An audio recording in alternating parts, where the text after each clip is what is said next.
દેશના 77મા પ્રજાસત્તાક પર્વના પાવન અવસરે ગુજરાત પ્રદેશ ભારતીય જનતા પાર્ટીના પ્રદેશ કાર્યાલય શ્રી કમલમ ખાતે પ્રદેશ અધ્યક્ષ જગદીશ વિશ્વકર્માના અધ્યક્ષ સ્થાને ધ્વજવંદન સમારોહ યોજાયો। આ પ્રસંગે પ્રદેશ સંગઠન મહામંત્રી રત્નાકરજી, પ્રદેશ મહામંત્રીઓ, પ્રદેશ પદાધિકારીઓ, સાંસદો, ધારાસભ્યો, સિનિયર આગેવાનો, અગ્રણીઓ સહિત વિશાળ સંખ્યામાં કાર્યકર્તાઓ અને શુભેચ્છકો ઉપસ્થિત રહ્યા હતા।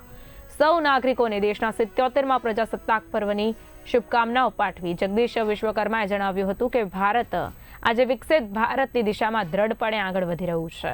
દેશની આઝાદી માટે પોતાનું સર્વસ્વ ન્યોછાવર કરનાર વીર સપૂતોનું સ્વતંત્ર, સમૃદ્ધ અને આત્મનિર્ભર ભારતનું જે સ્વપ્ન હતું તે આજે સાચા અર્થમાં સાકાર થતું જોવા મળી રહ્યું છે।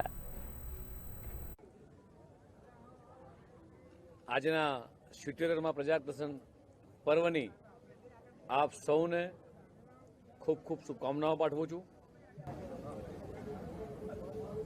ભારત દેશ એ વિકસિત ભારતની દિશામાં જ્યારે જોડાયો છે ત્યારે દેશની આઝાદી માટે પોતાનું સર્વોચ્ચ ન્યોછાવર કરનાર દેશના વીર સપૂતો, જેમણે ભારતનું સ્વપ્ન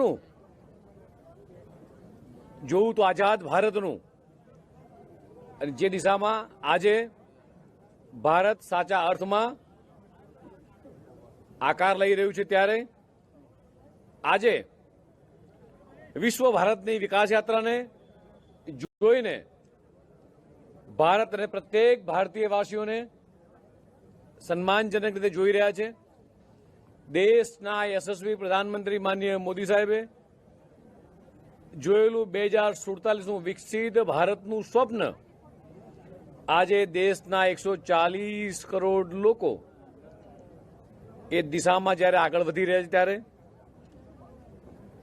સ્વપ્નદ્રષ્ટા, દીર્ઘદ્રષ્ટા દેશના યશસ્વી પ્રધાનમંત્રી માનનીય મોદી સાહેબે ગુજરાતના વિકાસ પંથ પર આજે જેમણે વિકાસની કેડી કંડારી હતી તેવી જ રીતે ગુજરાતના મુખ્યમંત્રી માનનીય ભૂપેન્દ્રભાઈ પટેલ પણ ગુજરાતના વિકાસ માટે નિષ્ઠાપૂર્વક આગળ વધી રહ્યા છે।